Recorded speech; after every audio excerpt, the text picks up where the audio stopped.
আজকে বানাবো ভেবেছিলাম প্যানকেক আর দেখো কি হয়ে গেল। তো কেমন আছো সকলে? আমি প্রিয়া, আমার নতুন একটি ব্লগে তোমাদেরকে অনেক অনেক ওয়েলকাম। তো দেখো আমি না ইউটিউবে আমি দেখেছিলাম যে অ্যাপেল আর ওটস দিয়ে কিছু মানে বানানো যায় কি না, কারণ মামাম না কিছু খেতে চায় না, ফল আর কি কিছু খেতে চায় না।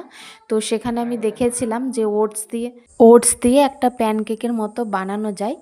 তো দেখো এখানে আমি কিছুটা ওটস আর ওই কি বলবো অ্যাপেল এক টুকরো, মানে আপেল এক টুকরো মানে একটা আপেল, সেগুলো টুকরো টুকরো করে কেটে নিয়েছিলাম।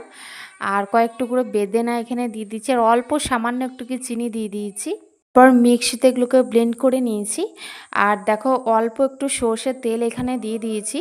তো দেখো হচ্ছিল না, ফার্স্টে ভেবেছিলাম যে হবে না।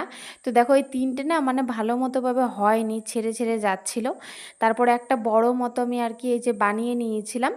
তো দেখো এটা বড় মতো বানিয়ে নিয়েছিলাম, কিন্তু এটা হয়নি। তারপর আমি যেমন তেমন করে ঢাকা চাপা দিয়ে একটু সেদ্ধ করে তারপরে এটা আর কি উল্টে দিয়েছিলাম, তারপরে কিন্তু হয়েছিল। ঠিক আছে, আর দেখতে অগোছালো হলেও কিন্তু খেতে খুব ভালো হয়েছিল। তো আমি খেয়ে একটা দেখলাম ভালো হয়েছিল। আর এগুলো হচ্ছে ঠেকু একজন আমাকে দিয়েছিল, তো দেখো এটা আমি খাচ্ছি।